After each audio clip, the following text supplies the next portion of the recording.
저희가 저번 시간에는 구원의 영원한 보장과 그리고 죄의 용서, 죄의 자백, 그리고 우리 그리스도인의 몸이 성전이라는 것을 배웠습니다. 자, 그리고 이제 오늘은 그리스도인이 되었으면은 영적 전쟁의 그 판에 들어온 것입니다. 그래서 에베소서에 그 영적 전쟁과 관련된 그 말씀이 있어요. 그래서 그거를 한번 보고 그 다음에 나가도록 하겠습니다. 에베소서 6장에 보시면은 6장 10절부터 한번 보면 이게 이제 믿음의 선한 싸움을 사는 성도들의 무장이라고 소제목이 이렇게 붙어져 있거든요. 그래서 이제 그리스도인이 되면은 어떻게 해야 되는지, 어떻게 이 영적 전쟁의 판에서 살아야 되는지가 나온 말씀입니다. 자, 10절부터 한번 읽어볼게요. 말씀을 그냥 그대로 이렇게 받아들이면 되기 때문에 끝으로 나의 형제들아 주 안에서와 그의 힘의 능력 안에서 강건하라. 너희는 마귀의 술책에 대항하여 설 수 있도록 하나님의 전신 갑옷을 입으라. 자, 하나님께서 살아계시다 그러면은 마귀도 살아있는 것입니다. 하나님께서 이 말씀을 통해서 우리한테 원하시는 걸 이렇게 보여주시고 이 말씀대로 살기를 원하는데 마귀가 방해를 해요. 그래서 술책을 이렇게 펴는 겁니다. 그럼 이거에 어떻게 우리가 대항을 해야 되는가? 이제 거기서 하나님께서 주신 이 전신 갑옷, 이게 영적 전쟁이에요. 그래서 그리스도인이 되면은 영적 군인으로 주님께 생각하십니다. 그래서 갑옷을 입으라고 저에게 명령하고 계시는데 그럼 무엇을 입어야 되는지 한번 보겠습니다. 12절부터 보시면 이는 우리의 싸움이 혈과 육에 대항하는 것이 아니라, 자, 혈과 육은 눈에 보이는 거예요. 그래서 치고받고 이렇게 깡패들처럼 싸우는 이런 싸움이 아니고 나라 간의 전쟁을 하는 이런 것도 아니라는 말씀입니다. 그럼 어떻게 해야 되는가? 정사들과 권세들과 이 세상 어두움의 주관자들과 높은 곳들에 있는 영적 악에 대항하는 것이기 때문이니라. 그래서 우리의 적의 이름들이 여기에 나와 있어요. 자, 이거 자매님이 이름이 있고 저에게도 이름이 있잖아요. 네. 마귀들에게도 이름이 있어요. 그게 이름이에요. 이게 정사들. 정사 그러면 영어로 이게 government거든요. 정부라는 뜻이에요. 그래서 통치를 하는 거예요. 이 마귀들이. 그래서 이 정사라는 이름을 가진 마귀도 있는 것입니다. 정사들, 그다음 권세는 이게 파워거든요. 그러니까 힘이 있는 존재들이에요. 이들이. 그래서 이 세상에서 이들이 어떤 정부의 뒷 배경에서 그 모든 것들을 이렇게 주관을 하는 존재들이에요. 그리고 그래서 이 파워가 있어요. 이들에게는. 그리고 이 세상의 어두움의 주관자들, 이게 이름입니다. 마귀의 이름들. 그 다음에 높은 곳들에 있는 영적 악. 이게 지금 저희가 싸워야 될 영적 전쟁에서의 적들의 이름입니다. 이런 것들에 대항하는 거려면 혈과 육으로는 이게 안 된다는 거예요. 자, 그럼 13절부터 그러므로 너희는 하나님의 전신 갑옷을 입으라. 자, 전신 갑옷이라는 것은 머리 꼭대기부터 발 끝에까지 이렇게 무장을 하는 거잖아요. 그래서 중세 시대에 그 갑옷을 입은 그 기사들을 한번 이렇게 생각하시면 이게 좀 비슷할 거예요. 왜냐하면 바울이 살았던 시대가 그때에도 이런 그 무장, 그러니까 로마 군의 무장이 이렇게 된 거잖아요. 그러니까 그거를 보고 지금 이거를 비유로 말씀을 하고 있는 거기 때문에 그거를 한번 생각해 보시면 조금 쉬우실 것 같습니다. 이는 너희가 악한 날에 저항할 수 있으며, 그러니까 하나님의 전신 갑옷을 입어야 우리가 이게 저항이 가능한 것입니다. 그리고 이제 예수 그리스도께서 오실 날이 가까울수록 이 마귀의 세력이 더 극심하기 때문에 세상이 악하면 갈수록 이게 저항할 수 있는 힘을 하나님의 전신 갑옷을 통해서 우리 그리스도인들이 얻는 것입니다. 또 모든 일을 다 이루기까지 서 있게 하기 위함이니라. 쓰러지면 안 되거든요. 그래서 보통 이제 뭐 실족했다, 넘어졌다 이렇게 표현을 하는데 그렇게 있지 않고 그리스도인들이 딱 서서, 군인들이 옛날 보면 이렇게 딱 서야지 대열이 맞춰서 이렇게 나가잖아요. 한 사람이 대열이 이렇게 쓰러지면은 거기를 통해서 이렇게 적이 뚫고 들어오는 것과 똑같은 그런 맥락입니다. 자, 그러므로 서서, 자, 첫 번째는 발을 땅에 딱 딛고 강건하게 딱 서야 돼요. 서서 진리로 너희의 허리띠를 두르고, 첫 번째 무기가 진리예요. 자, 허리를 딱 이렇게 두른다는 거는 힘을 딱 주고 서는 거거든요. 그래서 우리가 바로 서려면은 진리의 허리띠를 이렇게 둘러야 되는 것이 첫 번째입니다.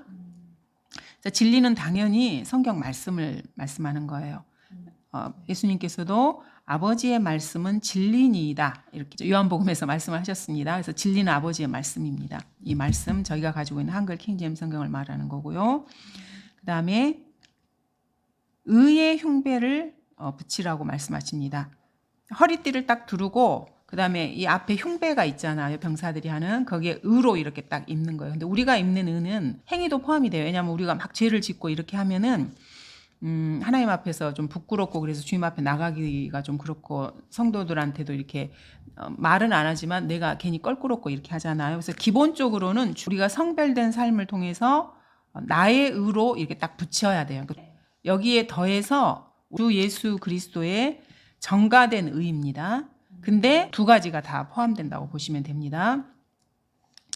자, 그 다음에 화평의 복음을 준비한 것으로 너의 발에 신고. 자, 신발은 우리 신발을 신고 있잖아요. 근데 이 발은 이제 가는 겁니다. 그러면 화평의 복음을 준비하는 것. 이거는 내가 구원받은 이 은혜의 복음을 이렇게 전파할 준비를 하고 이렇게 발로 가는 것을 말해요. 그러니까 사실은 단순히 방어만 하는 게 아니고 복음을 전파함으로써 공격을 하는 거예요. 마귀의 진영에 대해서.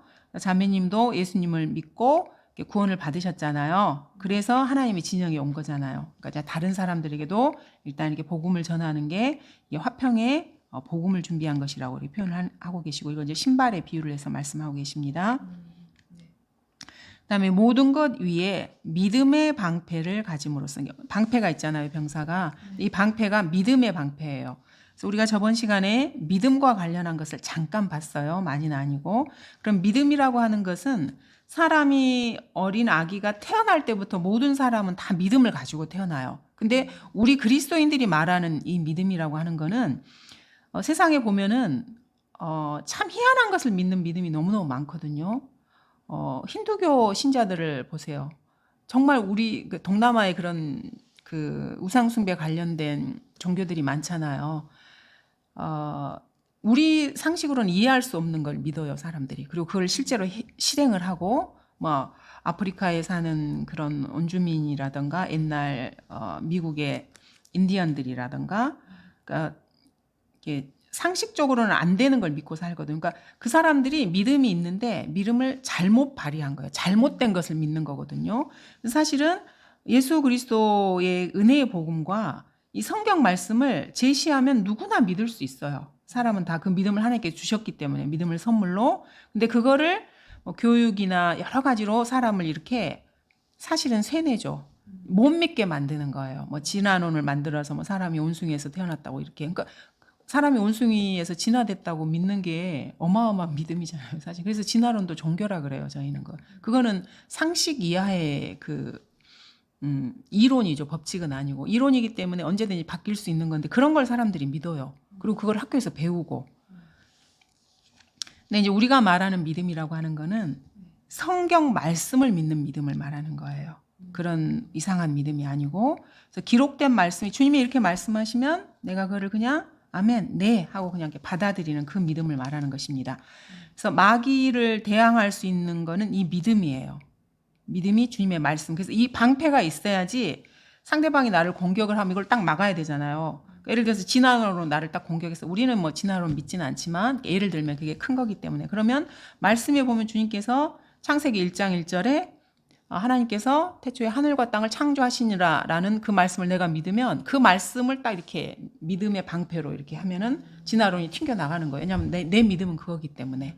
이렇게 세상이나 마귀가 주는 어떤 사고나 사고 체계나 생각을 이 말씀을 믿는 믿음으로 딱 이렇게 막는 거예요. 그런 게 나에게 침투하지 못하도록. 이게 믿음의 방패입니다.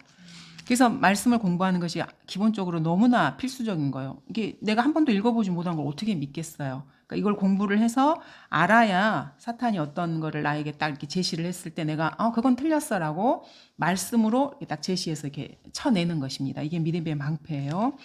그 다음에 그러니까 믿음의 방패를 가짐으로써 능히 너희가 악한 자의 불붙은 화살을 끌 수 있을 것이라고 말씀하고 있습니다. 악한 자가 아까 저기 앞에서 저희가 읽은 마귀를 말해요. 11절에 있는. 그래서 이 악한 자가, 마귀가 불붙은 화살을 그리스도인들한테 쏴요. 근데 눈에 보이지 않는데 무슨 화살을 쏘지? 자매님 가만히 이렇게 살다 보면은 무슨 생각이 나한테 이렇게 탁 들어와요. 근데 원래는 내가 그런 거 생각도 안 해본 생각인데 갑자기 나한테 이게 뭐가 탁 들어오거든요. 이게 머리를 스쳐서 이렇게 싹 가요.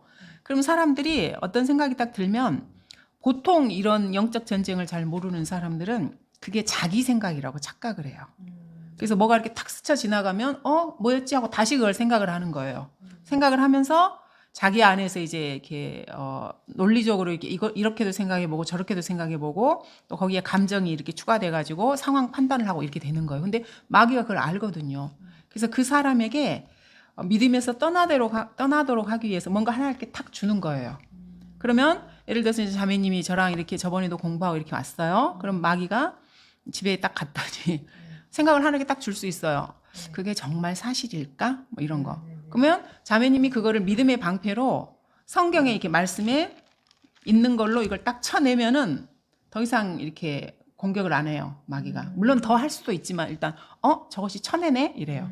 근데 이 사람이 그거를 잘 분간을 못하고 이게 자기 생각이라고 생각을 하는 거예요. 그러면 정말 그럴까? 그러면서 이제 거기서 생각에 꼬리를 물면서 자기가 거기를 이제 키워 나가는 거예요. 그러면 마귀가 그걸 딱 보고 제가 문에 미끼를 자 그럼 하나 더 줘볼까? 이렇게 해서 하나를 더 주는 거예요. 이렇게 해서 불붙은 화살을 계속해서 이렇게 보내는 거예요. 그 사람한테. 그럼 이 사람이 그를 쳐내야 되는데 아직 어리고 이게 영적 전쟁이란 걸 잘 모르고 상황 판단이 안 되고 이러면 그걸 계속 받아들이면은 저번에 배웠던 그 말씀은 온데간데 없고 이상한 생각으로 계속 이게 나무가 자라듯이 커져 나가는 거예요. 그러면 말씀의 씨앗이 이렇게 자라야 되는데 엉뚱한 잡풀이 자라기 시작해서 말씀을 못 자라게 딱 이렇게 억눌러 버리는 거예요. 우리 그 나무 자라는 거 생각하시면 될 거예요. 씨를 딱 뿌려서 이렇게 조그만 나무가 자라는데 위에서 어마어마하게 큰 다른 것들이 이렇게 가려서 햇빛을 못 받게 해서 얘를 죽여버리는 거 똑같아요. 이게 이렇게 악한 자가 계속해서 성도들에게 불붙은 화살을 계속해서 이거를 이렇게 막 쏴대요. 이거는 뭐 초신자들뿐만 아니라 모든 사람에게 그렇게 해요. 근데 이거를 이제 말씀을 통해서 어느 정도 좀 하시면은 이거는 내 생각이 아니구나. 이거를 이렇게 탁탁 감지를 하게 돼요. 그래서 이 마귀의 생각을 받아들여서 이제 오래도록 되잖아요. 그러면 자기 안에 요새가 딱 구축이 돼요. 그래서 뭐 우리 그런 사람들 많이 보잖아요. 불교도 같은 경우에 오랫동안 자기가 그걸 진리라고 믿고 그걸 받아들이면 그 생각으로 이렇게 딱 이렇게 되는 거예요. 사람은 뭐 윤회를 한다고 본인이 그걸 철석같이 믿고 그래서 사실 그 윤회설을 가지고 있는 사람들이 어떻게 보면 더 잔인할 수가 있어요. 왜냐하면 사람을 죽여도 그 사람이 다시 태어나면 되는 거거든요. 그래서 불교가 어떻게 보면 되게 잔인해요. 그 종교 자체가. 개념을 그런 그 작은 씨앗을 받아서 나중에 이게 계속해서 이렇게 되면은 그리고 자기가 이 세상을 사는 그 삶도 내가 뭐 또 다시 태어날 건데 이렇게 생각을 해요. 그래서 불교나 이런 윤회 사상을 받아들여서 국민 대다수가 그런 나라는 사실을 이렇게 좀 뭐라 그럴까 발전이 좀 없어요. 솔직히 말해서 그렇더라고요 보면은. 그래서 이 어떤 마귀가 준 것을 뭐 작게든지 크게든지 이렇게 받아들이면 그 안에 요새들이 구축이 돼요. 계속해서. 그래서 이게 초롱성처럼 이렇게 딱 이렇게 돼요. 근데 말씀 외에는 이거를 이 요새를 무너뜨릴 만한 게 없거든요. 그래서 말씀이 무기라고 말하는 거예요. 사탄의 이 요새를 진화론을 만약에 딱 제시하면 말씀으로 창세기 1장 1절로 그걸 딱 이렇게 깨트려 버리는 거예요. 중세 시대에도 그래서 로마 카톨릭에서 이 말씀을 못 보게 해요. 그리고 로마 카톨릭 같은 경우에는 중세 시대 때 미사를 하잖아요. 그럼 그 나라 언어로 하는 게 아니고 라틴어로 해요. 아무도 못 알아들어. 신부 혼자 알아. 왜냐면 이걸 알면 안 되거든요, 사람들이. 성경을 알면. 그래서 못하게 막는 거예요. 그래서 저 어렸을 때도 저희 어머니가 뭐 신실하진 않았지만 카톨릭 교회를 가끔 갔어요. 근데 그때 제가 아주 어렸을 때 몇 번 따라가 봤는데 신부가 못 알아듣는 말로 말을 하더라고요. 그 저는 개인적으로 너무 이상했어요. 아무도 못 알아듣는데 이거를 앉아서 이런 걸 하고 있다는 그 자체가. 근데 그게 사실은 이제 지금 보면 우리가 다 이렇게 분별할 수 있는 아주 큰 마귀의 미혹인 거고 우리 이제 그리스도인이 된 사람들에게는 또 개별적으로 그리스도인들에게도 이런 불붙은 화살들을 계속 이렇게 주는 거예요. 사탄이. 그래서 그거를 막을 수 있는 방법은 이 말씀을 믿는 믿음의 방패로 딱 쳐내야 되는 것입니다. 이게 영적 전쟁이에요. 이걸 잘 못하면은 하나님의 말씀을 자기가 이렇게 자라지 못하게 해요. 자기 스스로. 자기가 막 쳐버리는 거예요. 그러니까 풀을 잘라야 되는데 이 좋은 나무를 막 잘라버리는 거예요. 그걸 분간을 잘 못하게 되니까 그렇다는 것입니다. 그 다음에 17절에 보시면 또한 구원의 투구. 자, 구원의 투구는 머리에 쓰는 거잖아요. 머리가 망가지면 손발이 살아있어도 소용없잖아요.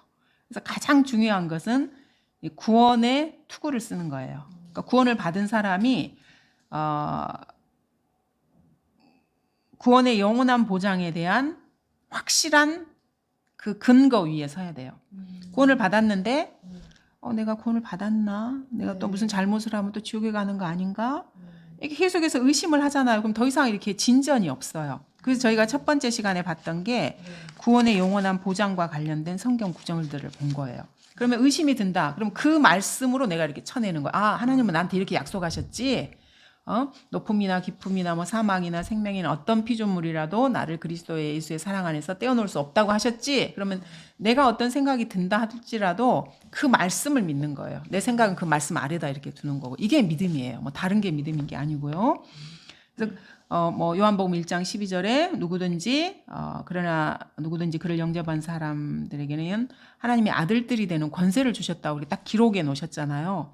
그럼 내가 예수님을 믿었으니까 그래, 난 하나님의 아들이야. 이렇게 그 말씀으로 나를 지키는 거예요. 어떤 생각이 들어왔을 때. 이게 이제 기본적으로는 영적 전쟁이고, 첫 번째 구원의 투구가 흔들리면 기반이 없는 거기 때문에 더 이상 여기다 뭘 쌓을 수가 없어요. 그래서 구원의 그 확신이나 이런 게 흔들리면은 우리가 첫 번째 배웠던 그 말씀을 계속 되새기고 다시 한번 읽어보셔야 돼요. 그리고 하나님은 거짓말하지 않으시기 때문에 그 말씀을 믿는 거예요. 내 생각을 믿는 게 아니고요. 그렇게 해서 자기의 생각과 이거를 하나님의 말씀으로 이렇게 바꿔 나가는 것입니다. 그래서 구원의 투구는 너무너무 중요하고요. 이게 왜냐하면 기반이기 때문에. 그 다음에 성령의 칼, 곧 하나님의 말씀을 가지고. 자, 칼은 공격 무기잖아요. 방패나 투구나 뭐 의의 흉배 이건 전부 다 그 수비를 하는 거예요. 나를 지키는 무기들이거든요. 그럼 상대방을 공격하려면 어떻게 해야 되냐면 성령의 칼, 곧 하나님의 말씀. 그래서 우리 그리스도인들의 무기는 이 하나님의 말씀이에요. 왜냐하면 혈과 육에 대한 싸움이 아니고 어떤 생각과 가치관과 이런 거를 무너뜨리려면 말씀으로 이걸 무너뜨려야 되기 때문에 그렇습니다. 그래서 유일한 공격 무기입니다. 하나님의 말씀. 하나님의 말씀과 관련돼서 성경 구절을 하나 살펴보도록 하겠습니다. 히브리서 4장 12절에 보시면은 자, 하나님의 말씀은 살아있고 이 말씀이 살아있어요. 지구상에 수많은 수억 권의 책들이 있는데 유일하게 살아있는 책이 성경이에요. 그래서 성경이 나가면 사람이 실제로 죽기도 하고 살기도 해요.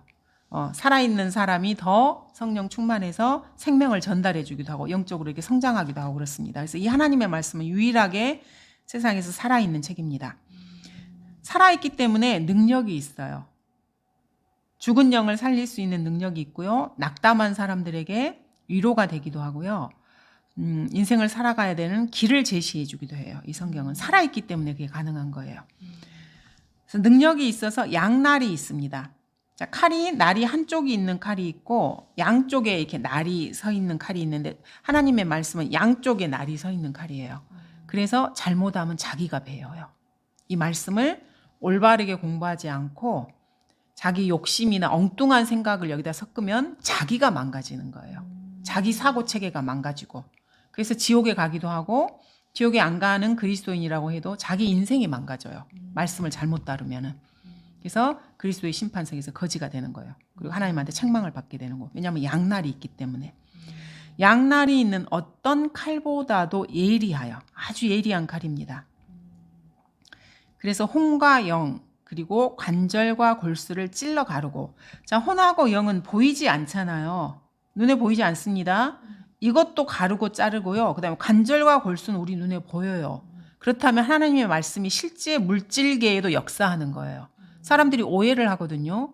이 말씀이 눈에 안 보이기 때문에 우리가 눈에 보이는 이 물질계 하는 거고는 상관이 없이 그냥 무조건 영적인 거라고만 생각을 해요. 그렇지 않습니다.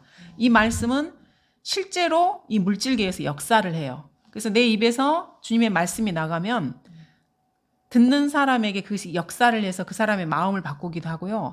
그 사람이 계속해서 하나님의 말씀을 거부하면은 하나님께서 그 사람을 치기도 해요. 이게 말씀의 능력의 역사거든요. 그래서 관절과 골수를 찔러 가른다 그랬어요. 눈에 보이지 않는 하나님의 말씀이 이 물질계에서 사람을 치기도 하시는 것입니다. 그리고 마음의 생각들과 의도들을 판별하시느니라. 그래서 말씀을 거울이라고 하는데 말씀을 읽으면은 내가 말씀을 읽는 게 아니고요. 이 말씀이 나를 읽어요. 그래서 내가 어떤 존재인지를 나한테 보여주시는 거예요.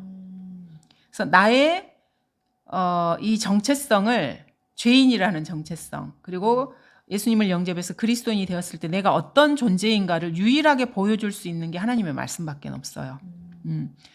그래서 사람의 생각들과 의도들이 성경을 보면 다 보여요. 주님이 그 사람을 읽는 거예요. 내가 성경을 읽으면. 그래서 성경을 읽으면은 내 죄가 보여요.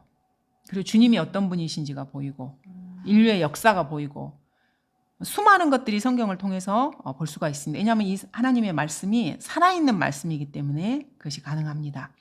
그래서 세상 사람들이 자신들의 마음의 생각과 의도들이 드러나기 때문에 성경을 싫어하는 거예요.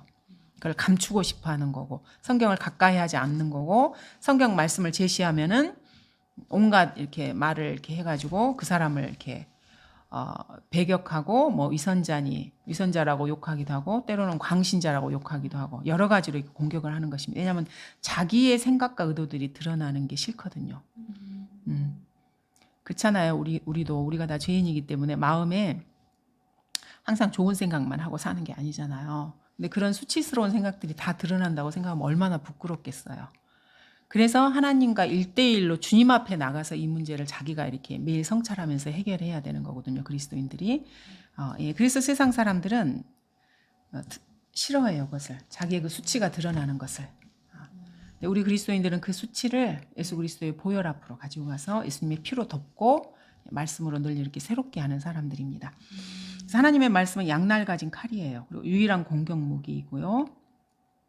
이것으로 우리가 마귀를 공격하고 그리고 나의 육신도 공격하는 거예요. 내가. 그리고 세상에 대해서도 이렇게 공격을 하는 거고요. 18절에 모든 기도와 간구로 항상 성령 안에서 기도하고 이를 위하여 모든 성도들을 위하여 모든 인내와 간구로 깨어 있으라. 그래서 이제 마지막에는 기도와 간구로 우리가 나 자신을 지키고 그리고 모든 성도들을 위해서도 인내와 간구로 깨어 있으라 그랬잖아요. 기도로 우리가 다른 성도들을 지켜주는 거예요. 이것이 주님께서 그리스도인들에게 주신 전신 갑옷입니다. 머리에는 구원의 투구를 쓰고 허리에는 진리의 허리띠를 띠고 가슴에는 의의 흉배를 가지고 그다음에 믿음의 방패를 딱 손에 쥐고 있습니다. 그리고 한쪽 손에는 하나님의 말씀 성령의 칼을 쥐고 있습니다. 그리고 기도와 간구로 나 자신과 성도들을 지키는 것입니다. 그럼 우리의 적인 마귀는 이러한 우리의 모습에 수많은 불붙은 화살을 계속해서 쏘아대는 거예요. 이걸 머리에 한번 이렇게 그려보시면 이 영적 전쟁이 조금 보일 것입니다. 그래서 이게 우리가 강력하게 서 있을 수 있는 무기를 주님께서 저희에게 주신 겁니다. 그래서 원하시면 이 무기를 내가 쓸 수가 있는 거예요. 근데 이런 것을 모르는 사람은 세상에 나가서 살 때 마귀가 주는 생각, 또 여러 사람들을 만나면서 그 사람들이 나에게 이렇게 제시하는 것들, 이런 것들이 그냥 이렇게 흔들려 버려요. 그래서 꾸준히 말씀을 공부해서 이것을 분별할 수 있는 능력이 있어야 그리스도인으로서의 삶을 한 발 한 발 내디딜 수 있는 기본이 이렇게 형성되는 것입니다. 자, 이렇게 해서 저희가 하나님의 전신 갑옷에 대해서 살펴보았습니다.